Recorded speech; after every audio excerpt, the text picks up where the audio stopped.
அண்மை செய்தி. சென்னையில் ஒரே நாளில் 8 விமானங்கள் ரத்து செய்யப்பட்டிருக்கின்றன.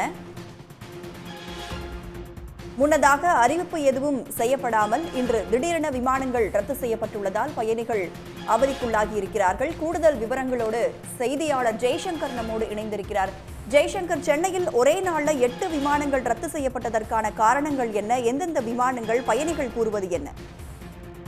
சென்னை உள்நாட்டு விமான நிலையத்தில் இன்று ஒரே நாளில் திருச்சி, தூத்துக்குடி, மதுரை, சிவமுகா ஆகிய 4 புறப்பாடு விமானங்கள், 4 வருகை விமானங்கள் என 8 விமான சேவைகள் ரத்து செய்யப்பட்டுள்ளது. இதனால் அதில் பயணம் செய்யக்கூடிய பயணிகள் பெரும் அவதிக்குள்ளாகியுள்ளார்கள். அதாவது இன்று சென்னையிலிருந்து திருச்சிக்கு காலை 11:15 புறப்பட வேண்டிய இண்டிகோ ஏர்லைன்ஸ் பயணிகள் விமானம் 12 மணிக்கு தூத்துக்குடி செல்லும் இண்டிகோ ஏர்லைன்ஸ் பயணிகள் விமானம், பிற்பகல் 2:10 மணிக்கு கர்நாடகா சிவமுகா செல்லும் ஸ்பைஸ்ஜெட் ஏர்லைன்ஸ் விமானம், பிற்பகல் 2:25 மணிக்கு சென்னையிலிருந்து மதுரை செல்லும் இண்டிகோ ஏர்லைன்ஸ் ஆகிய 4 விமானங்கள் திடீரென ரத்து செய்யப்பட்டுள்ளது.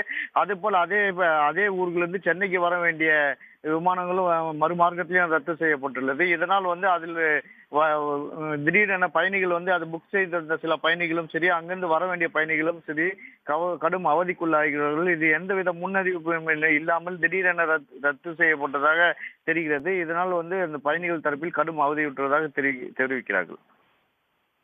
ஒரே நாளில் 8 விமானங்கள் ரத்து செய்யப்பட்டதற்கான காரணங்களை அறிவித்திருக்கிறார்கள் அதிகாரிகள். கூடுதல் விவரங்களை பகிர்ந்து கொண்டமைக்கு நன்றி ஜெய்சங்கர். உடனுக்குடன் செய்திகளை தெரிந்து கொள்ள சன் நியூஸ் பெல் ஐகானை கிளிக் பண்ணுங்க.